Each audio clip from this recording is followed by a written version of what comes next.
Hi students, मैं Lalit Kumar Lalit media में आप सभी का स्वागत करता हूं। बहुत दिनों के बाद हम पुनः आप सबके सामने उपस्थित हैं।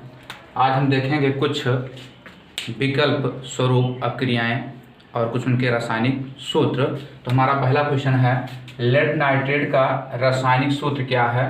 तो इसमें 4 विकल्प दिए गए हैं। एक है आपका PbNO3, दूसरा है PbNO3 का होल ट्वाइस, तीसरा है PbNO2 का होल ट्वाइस और चौथा है आपका PbO। तो इसमें देखेंगे पहले हम लेड नाइट्रेट। तो लेड का जो संकेत होता है हमारा वो होता है Pb और नाइट्रेट का जो संकेत होता है वो होता है NO3 होता है। अगर हम देखें तो Pb जो आपका है, Pb के ऊपर जो बैलेंस होता है वो डबल प्लस होता है, NO3 के ऊपर जो बैलेंस होता है वो सिंगल माइनस होता है और इन दोनों के माध्यम से हमारा बनता है लेड नाइट्रेट जो यौगिक बनेगा। अब इनको देखते हैं जैसे बैलेंस करके किस प्रकार से हम यौगिक को बना सकते हैं। तो अगर हम देखते हैं तो इनको अगर देखा जाए, इसको इस साइड से लेते हैं और इसका आवेश यहाँ आता है तो इसका आवेश डबल है। इसका मतलब ये हुआ NO3 की जो संख्या होगी वो डबल होगी। क्यों? क्योंकि NO3 के ऊपर सिंगल माइनस है, क्योंकि आवेश का बराबर होना अति आवश्यक है। यहाँ डबल प्लस है और यहाँ सिंगल माइनस है, तो Pb के ऊपर डबल प्लस हो जाता है और यहाँ पर सिंगल माइनस है, तो यहाँ भी डबल माइनस होना चाहिए। इसलिए हम क्या करेंगे, NO3 को एक बार और लिख लेंगे। तो NO3 की संख्या कितनी हो जाती है, डबल हो जाती है। तो यहाँ देखते हैं हम, बन जाएगा हमारा Pb और NO3 जो होगा हमारा ये हो जाएगा NO3 का होल ट्वाइस। तो हमारा देखते हैं अगर इसमें विकल्प मैच करता है तो हमारा सेकंड विकल्प है। तो लेड नाइट्रेट का जो रासायनिक सूत्र होगा वो होगा PbNO3 का होल ट्वाइस। हमारा दूसरा विकल्प जो है एकदम राइट है। इसमें आपका जो देखेंगे तो इसमें हमें देखते हैं तो Pb जो आपका है यहाँ पर डबल प्लस है और यहाँ NO3 के ऊपर सिंगल माइनस है, दोनों का आवेश बराबर नहीं है, इसलिए विकल्प क्या हो जाएगा आपका गलत हो जाएगा। यहाँ पर अगर देखते हैं तो Pb के ऊपर यहाँ डबल प्लस दिखाई देता है, लेकिन जो आपका NO3 है, NO2 है, ये उदासीन अणु है तो इस पर कोई आवेश नहीं होता। और यहाँ अगर देखते हैं हम तो यहाँ बनता है हमारा PbO बनता है, ये डबल प्लस हो जाएगा और ये सिंगल और डबल माइनस हो जाएगा। इसका नाम हो जाएगा लेड ऑक्साइड हो जाएगा। ये नाइट्रेट नहीं है, ये लेड ऑक्साइड है, यानी लेड का जो आपका है ऑक्साइड बनेगा। और अब आते हैं दूसरे क्वेश्चन पर हम। तो हमारा है NaOH, जिसे हम कहते हैं NaOH को कहते हैं कास्टिक सोडा। तो कास्टिक सोडा प्लस लिखा है A, साइन ऑफ एरो लिखा है आपका CH3COONA प्लस H2O में A क्या है। तो यहाँ कह रहे हैं कि आपका NaOH यहाँ पर कौन सा यौगिक होगा जिसके साथ क्रिया करके आपका ये बनाएगा सोडियम एसीटेट। इसका नाम हो जाता है सोडियम एसीटेट नाम है इसका। पीछे से कभी भी अगर कोई एस्टर यौगिक है हमारा तो उसका नाम हम पीछे से लिखते हैं। तो Na लिखा है तो यहाँ हो जाएगा सोडियम एसीटेट आपका हो जाएगा, ये आपका सोडियम एसीटेट। अब देखिए यहाँ पर कौन सा विकल्प आप मैच कर सकते हैं।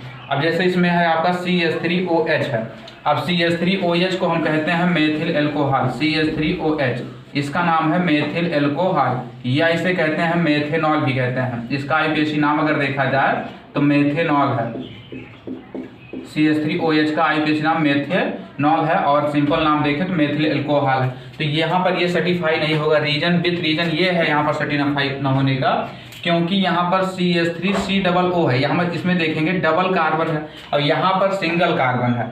दूसरा विकल्प देखते हैं, यहाँ पर CH3COO है और ये अच्छा यहाँ पर डबल कार्बन है, तो ये सर्टिफाई हो सकता है। यहाँ देख लेते हैं। अब देखिए ये आपका NaOH जो आपका है ये क्षार है और CH3COO जो आपका है ये अम्ल है। जब क्षार और अम्ल आपस में संयोजित होते हैं तो ये लवण का निर्माण करते हैं। तो यहाँ का OH, क्षार का OH और अम्ल का H दोनों मिलकर के जल का निर्माण करेंगे, तो यहाँ हो जाएगा H2O। अब यहाँ बचा आपका Na, तो जहाँ से हाइड्रोजन निष्कासित होता है वहीं पर Na लग जाता है, तो यहाँ हो जाएगा हमारा CH3COO और यहाँ पर आ जाएगा Na। तो हमारा हो जाएगा सोडियम एसीटेट एक लवण है। इसका मतलब इसका भी जो है सेकंड विकल्प सर्टिफाई करेगा सेकंड क्वेश्चन के लिए। अब इस पर आते हैं हम इस विकल्प के लिए C2H5OH। C2H5OH जो हमारा है ये है हमारा एथिल एल्कोहल, इसी को हम लोग कहते हैं शराब। शराब का सूत्र यही होता है C2H5OH।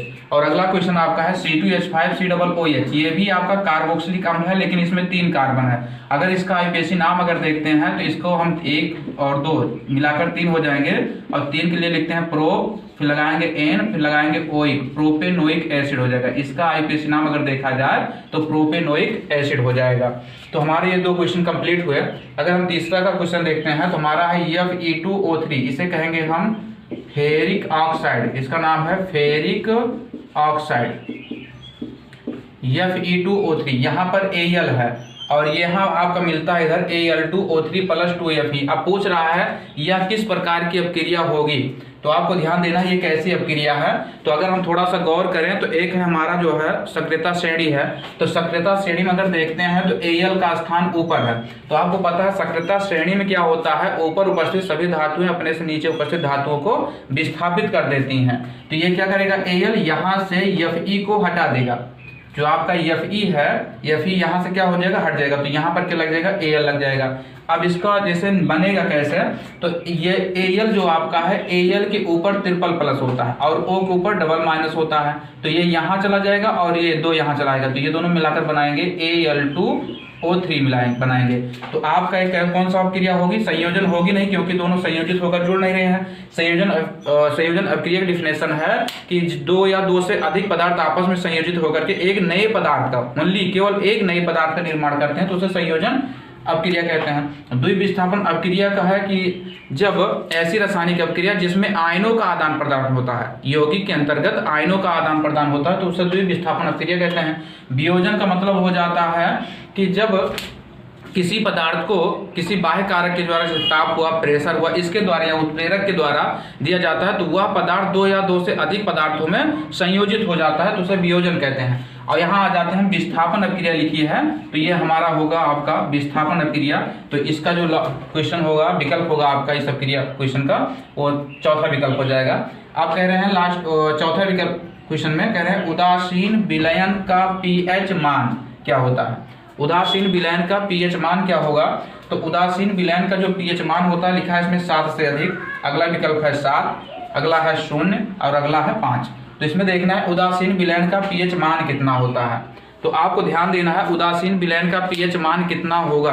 तो आपको पता है जो चार्ट बना है pH मान के लिए, तो 0 से लेकर के 7 तक आपका है अम्लीय, 7 के मध्य में अम्लीय, 7 से अधिक आपका क्षारीय, और जब 7 होता है तो वो उदासीन विलयन होता है। तो इसका pH मान जो होगा हमारा होगा 7 होगा। अब अगला कह रहे हैं plaster of Paris. Plaster of Paris को हम कहते हैं POP। प्लास्टर ऑफ पेरिस को हम कहते हैं POP।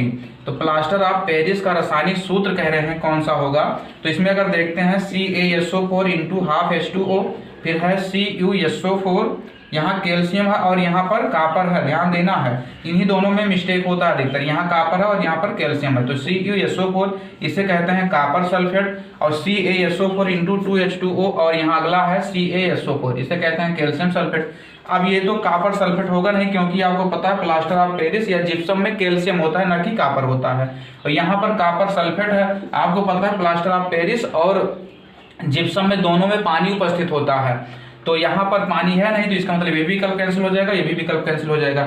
अब इन दोनों में से कोई एक है, तो प्लास्टर ऑफ पेरिस में जो होता है ½ H2O होता है, POP में ½ H2O होता है, तो आपका हो जाएगा CaSO4 × ½ H2O। तो ये आपका होगा प्लास्टर ऑफ पेरिस का सूत्र होगा CaSO4 × ½ H2O। और ये आपका जो आपका है ये जिप्सम है, जिप्सम है, तो जिप्सम का सूत्र होता है CaSO4 × 2H2O, ये जिप्सम का सूत्र है। तो आपका ये जिप्सम हो जाएगा, और ये आपका है POP। तो POP में अगर हम पानी डाल दें तो आपका क्या होता है, POP में पानी डालने पर ये बहुत तीव्रता के साथ जम जाता है, और ये आपको क्या बना कर देगा, जिप्सम बना कर देता है। तो ये आपके 5 क्वेश्चन हैं। अगर इसमें से कुछ आपको नोट करना, नोट कर लीजिए, और हमारे वीडियो को अधिक से अधिक लाइक और सब्सक्राइब करने का, चैनल को सब्सक्राइब करने का प्रयास कीजिए।